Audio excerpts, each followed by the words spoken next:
Hello, and welcome back to another episode of Critical Reactions with your host, Bryan. We just got done listening to some interesting jazz rock stuff. We're going to be moving into special selections, which is where one of you tell me exactly what you want me to check out, and I do it. Today's comes at us from Nick Olt, The Last Dive of David Shaw by We Lost the Sea. Sorry, Bryan, this is the long one. I think it's well worth it, though. This song is inspired by a real event. Here's a description from the album booklet. Throughout history, fewer than 10 people have been known to dive to a depth of 250 meters. More people have walked on the moon. David Shaw was one of these men. Bosmansgit is a freshwater cave buried high in the mountains of South Africa. It is revered and feared by many. During a world record-breaking dive, David Shaw discovered the body of a man, Dean Dreyer, who had been lost 10 years earlier. He abandoned his dive and returned to the surface with one goal in mind, bringing Dion's body home for his family. Surrounded by the international diving community and a lot of press, David dove down into what is known as the dead zone, knowing that this dive may be his last. After reaching the body, David became tangled in his dive lines, struggling to surface with Dion's body in tow. David's body finally gave into the depths, and he slipped into the eternal blackness. While attempting to recover dive equipment 4 days later, the remaining crew unexpectedly pulled David's body to the surface, and attached to him was the body of Dean Dreyer. He had accomplished what he set out to do, and paid the ultimate price. Shaw's wife later said of her husband's death, "He was like a bird. You put him, a bird, in a cage or you let it fly free. If you put him in a cage, he's never really happy. Having him fly free was always a risk. There was always the chance he wouldn't come back." The intro to this song is actual sound from his last dive. Every track from this album had its own artwork done, and this is the image for that track. So pulled up here, we have the image from the track, which looks like David either descending into or diving into this watery abyss. Very interesting artwork, and it fits a lot of the story of the isolation of being underwater that far down, being one of very few people who have ever done anything like it. So let's dig into the song. We got 17 minutes ahead of us. We checked out Challenger last time, which was also a heavy song from them, but I wasn't quite ready for it. At least this time I'm primed on the topics of the song. So let's get into this. We Lost the Sea, The Last Dive of David Shaw.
Yeah, this fits perfectly. Nice bit of reverb to give it that underwater feeling, and isolated guitar.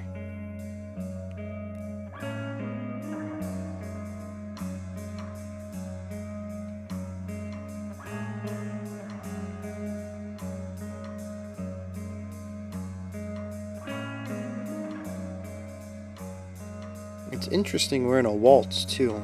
For some reason, the waltz and water music always tend to go together.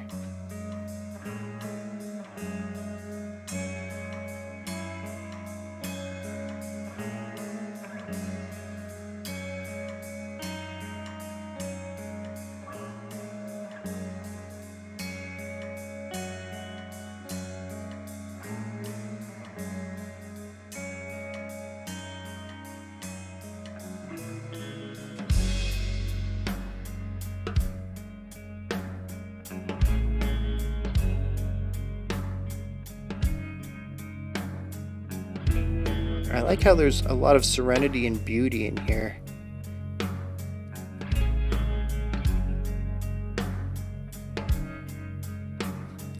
Peacefulness, even.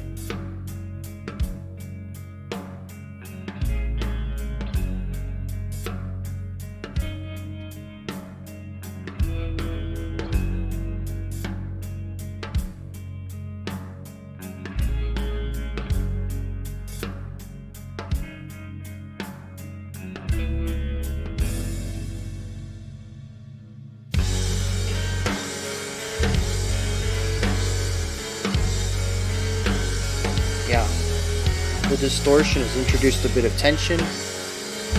I'd even say we have some instability in some of the notes now.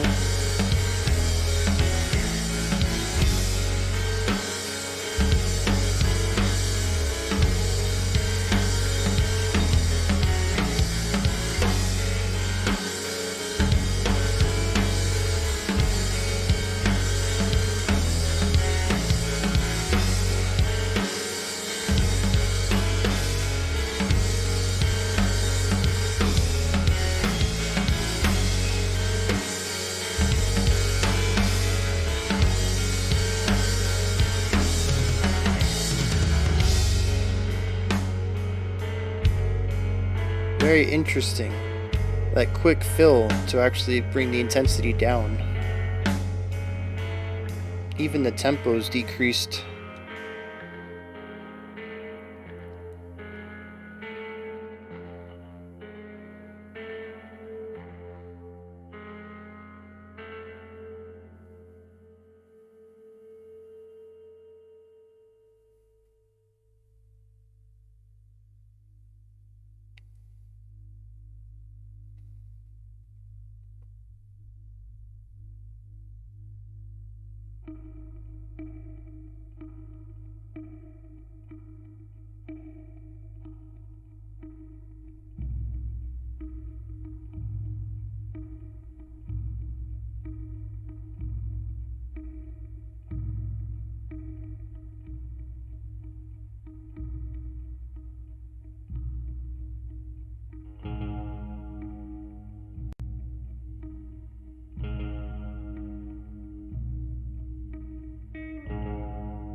The way that the higher overtones on the guitar ring out,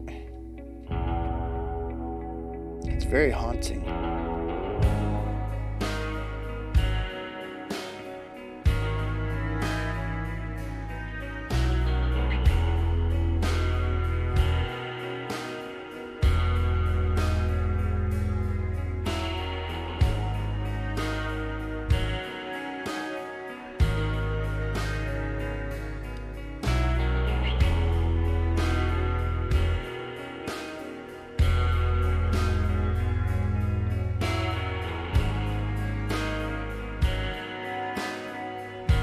Once again, though, there's just a ton of beauty in this writing.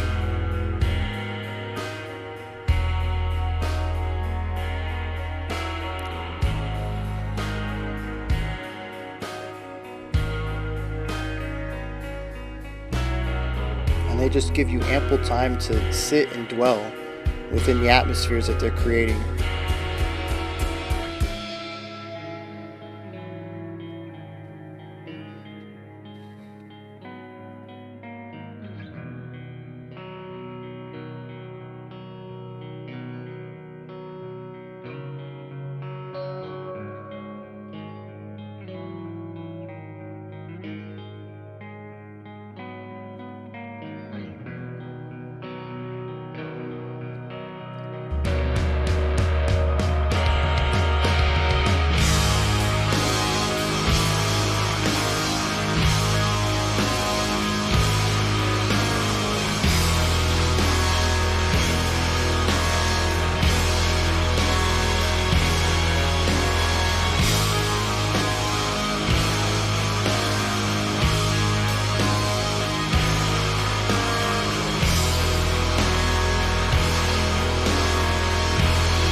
What? What a ride. These guys, they do not. They don't pull their punches, man, do they? So, much like Challenger, we have a song that expertly crafts an emotional journey over the course of a historic, tragic event. I don't remember if I said expertly. They expertly create these emotional journeys through historical emotional events. Uh, so I love everything that happened here, and I think this might be the missing link, that the missing piece that I need for some of these slow burn post rock kind of songs is a story, a plot, a blueprint to apply it to. And that can be done retroactively. It's very difficult, I think, to listen to a post rock song and to plot out a journey throughout it on a first listen. But maybe after you listen to a song several times, you kind of have a story in your own mind, and the song explores that story. Sorry. However, with this one and Challenger, the story is front and center. They're actually based off of true events, so I don't need to worry about constructing that story. It's already there for me, and I can apply the emotions of the soundscapes that post rock is so great at creating and exploring to a story that I already understand. I can see where these feelings are going and how they tie into each other. Without knowing the background to this song, I'm not sure it would have impacted me as much as it did. So let's dive into some of the really interesting things we have going on here.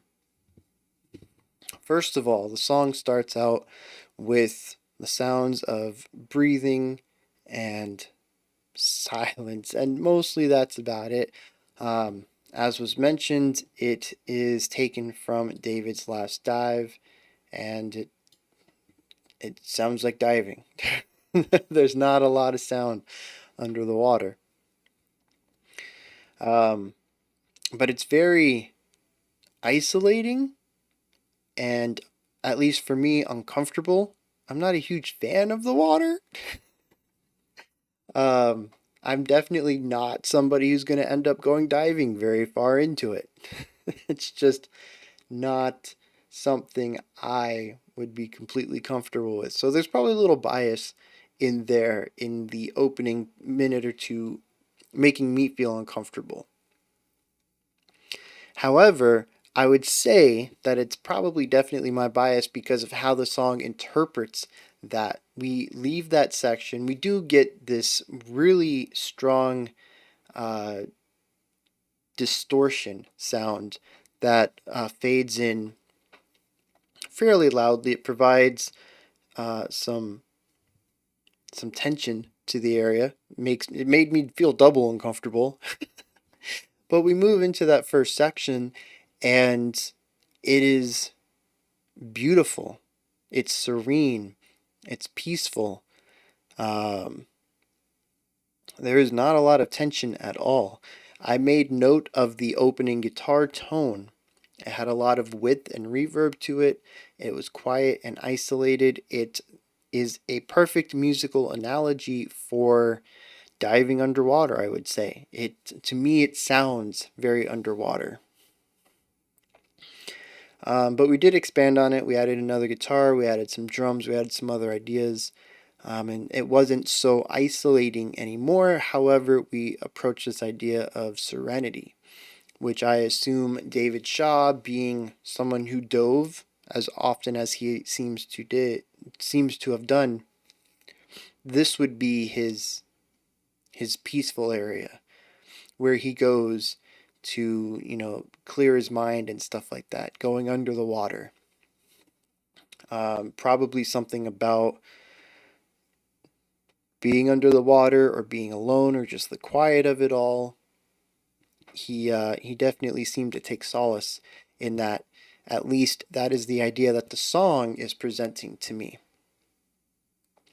And the section after that brings in some distorted instruments and it creates a little bit of tension. We introduce some notes that don't necessarily provide a lot of stability like we did in the previous one, and we start exploring some ideas of dissonance and stability, some ideas of just adding a little bit of chaos to the music. And I'm not quite sure what this section does other than foreshadowing.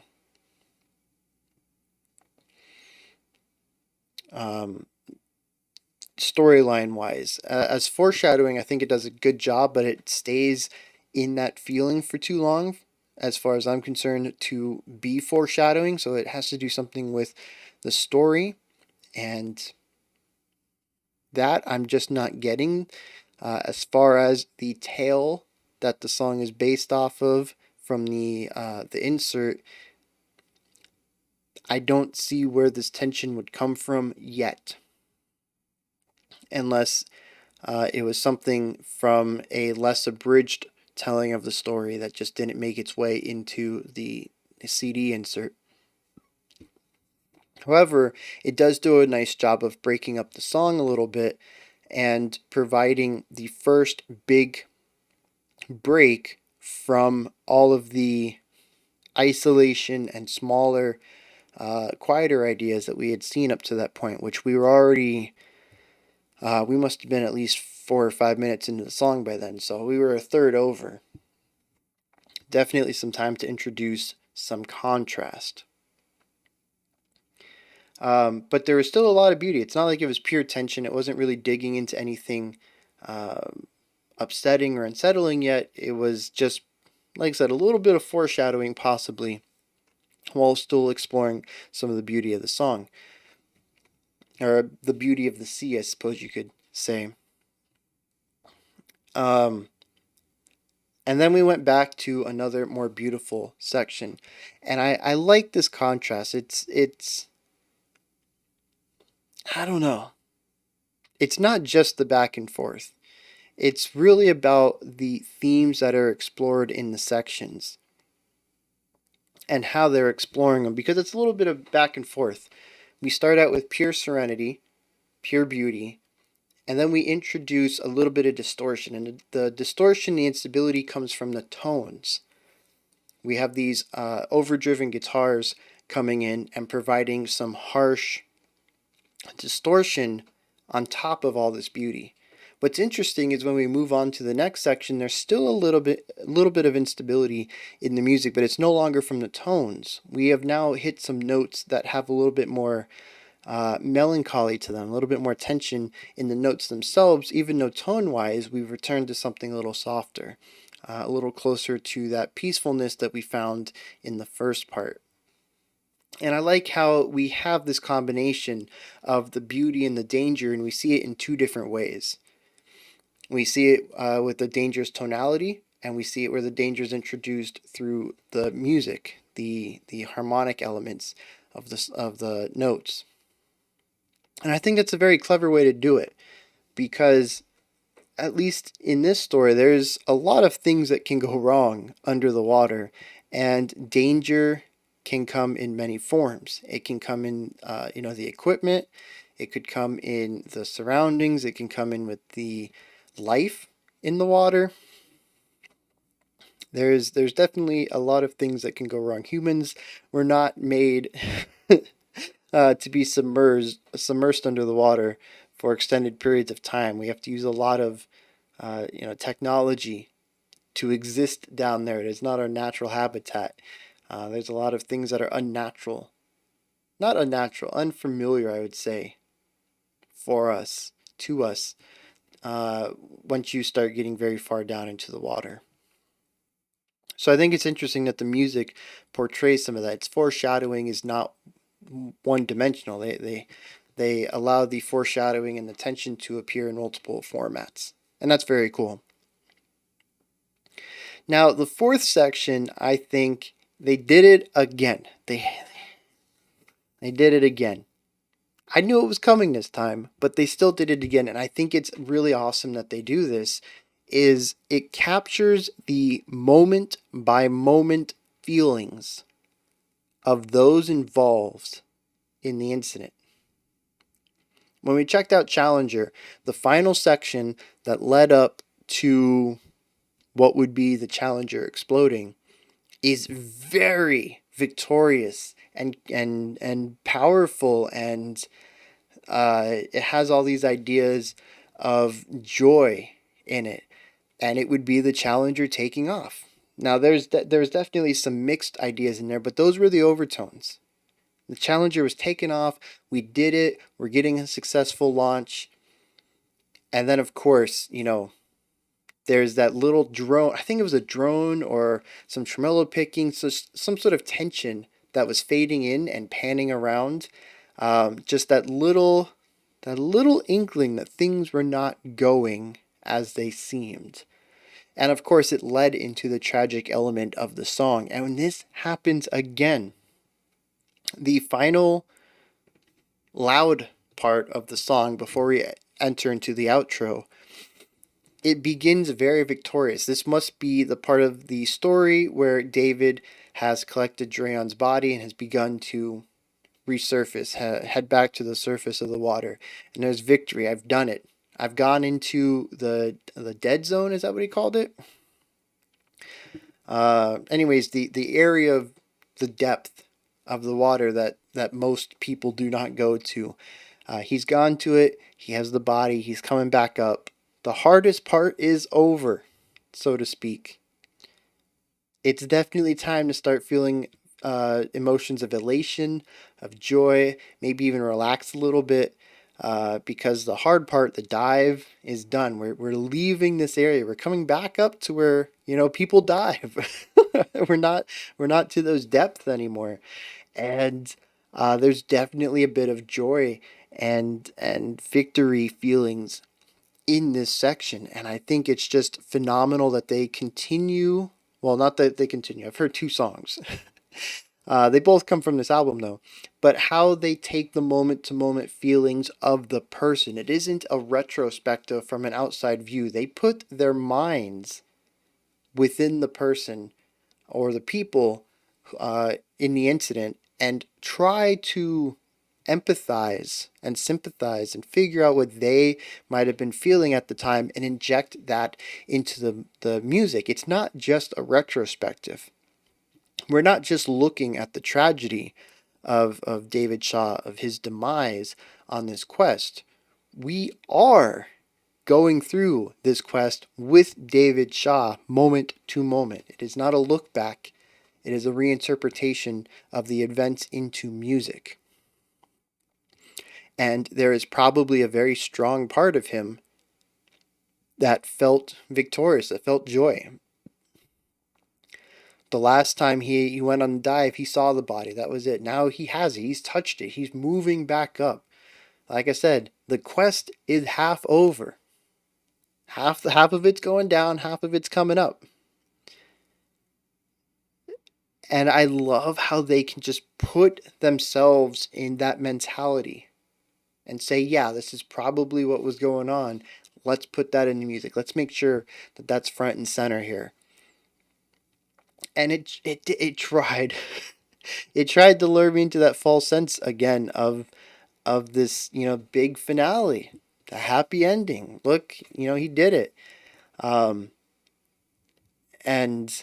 as soon as I started feeling the music swell into these larger themes, I was like, yeah, I remember what's going on now.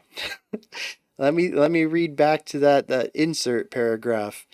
This is not the victorious part of the story, and Yeah, I knew it was coming this time, but it still hit hard because they did it in such a different manner. With Challenger, like I mentioned, we had that fade in, the panned fading in of that really tense note, the alarm sound, I guess you could call it. This was not of the sort. There was no, slowly realizing things were wrong section. The booklet states that David Shaw got caught up in his dive gear. I would assume that that was not something that snuck up on him. That was something that just happened. Or so to speak, maybe it was slowly entangling him and he didn't realize it, but his realization was not a slow realization, it was sudden. One moment he was moving up, the next moment he realized he was entangled. And I love how the song, unlike Challenger, which slowly builds into this tense, chaotic section, changes on a dime here. We get victory and then we get tension back to back. And the tension isn't chaos, which is what I would assume five bodies plus a bunch of people on the ground, watching all the readings and instruments, trying to figure out what these errors are and trying to fix them on the fly. I imagine that's a pretty chaotic situation. But here, we have one man holding a corpse, trapped, trying to get free. That's not chaos, that's a struggle. And the song, it just really digs into this idea of the struggle, the frantic movement, possibly trying to keep your body calm, but also realizing that this is a bad situation. I need to get rid of it quickly. I need to disperse the problem. And I assume that there probably was some sort of struggle to free himself. And that comes through in the constant eighth notes playing. The drum, cymbal, snare, bass kick, ba ba ba ba ba ba. The guitars, the bass, everybody's just laying into this. It is so tense. My body got super tight while listening to this section, and it is just a such a good embodiment of that sort of controlled, frantic inner chaos, but trying to keep calm on the surface, as I'm sure he probably trained a lot to do. I don't think anybody who's going to do anything extreme like this allows themselves or doesn't practice keeping themselves calm in dangerous situations like this. You have to keep calm, but there's always going to be that internal struggle of trying to keep your body calm despite, you know, especially as time goes on, how much more dangerous the situation becomes, and your body eventually, you're going to lose that composure, and it is going to become a bit more frantic. And yeah, they capture all of that in the song so perfectly, and I love how it ends. Um, with the acoustic guitars, I think, or at least clean guitars, and goes back to that serenity and that beauty.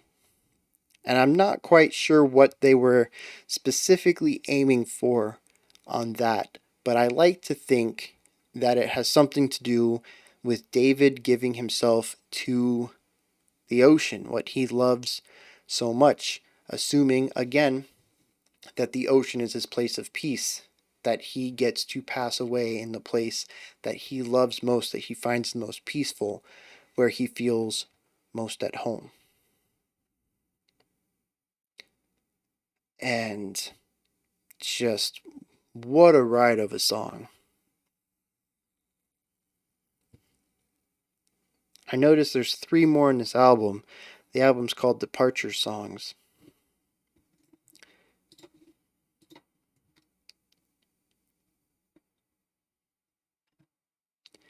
A Gallant Gentleman, Bogatiri, and then Challenger Part 2, the Swan Song.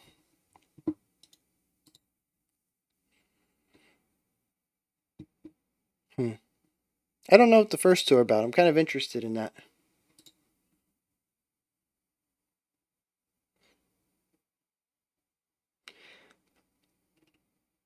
I don't know. I might have to listen to this album on my own, especially since quite a few people, including the person who suggested Challenger Part 1, said that it really needs to be played with Part 2 next to it. As, I mean, every two or three parter song, there's always going to be people who tell you it's not the same without the full suite, and I get it. I totally do.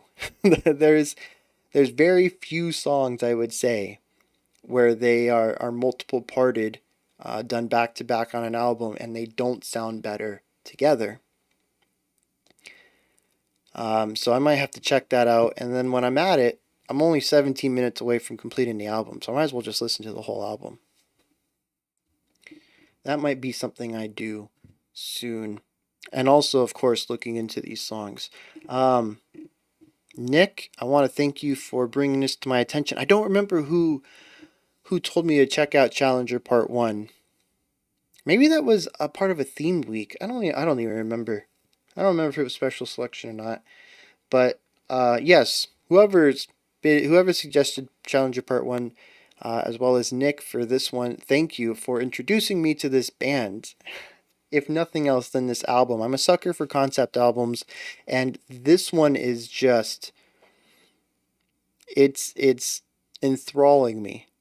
The fact that they've decided to write these four tracks, well, five tracks about four huge events in history about people, well, at least so far it seems, people exploring uh, or attempting to explore the parts of the world that most do not. And outside the world, of course, with Challenger going into space. And it seems like the costs of attempting to make these explorations. It's a very intriguing concept to write an album about, and it's got its claws in me. So, thank you. This is where you guys come in. Know those are my thoughts on "We Lost the Seas," the last dive of David Shaw. This was. You guys hit me up with your comments. Let me know if anything stuck out to you. Let me know if you had a slightly different reading or maybe a completely different reading on the music, especially that first heavy part. Like I said, to me, it's still just kind of foreshadowing, but it does have some really nice, like mirror reflective elements with what comes after it. It foreshadows in a different way in the third section. But as outside of foreshadowing, I can't really figure out any reason to introduce the tension so early in the story. So maybe like I said, maybe somebody else has a different reading of the narrative elements that the story is exploring. When you're done commenting, you can head up to the description box. There's a link in there for Linktree, which will take you to a menu with everything related to the channel. You can check out the Discord, Patreon, Twitter, submit your own special selection, a bunch of stuff. It's all in there. Above the description box, if you could, like, subscribe, and ring the bell, I greatly appreciate it. I'll be back tomorrow at 5 p.m. Eastern Standard Time, 9 p.m. UTC. We'll have two videos. We'll finish up Norwegian week, do another special selection, and that's it. Then we'll have the weekend, and I'll be back on Monday as usual. Until next time, remember to be critical but not cynical of the music you listen to, and have a fantastic morning, afternoon, or evening, whenever you choose to watch my videos.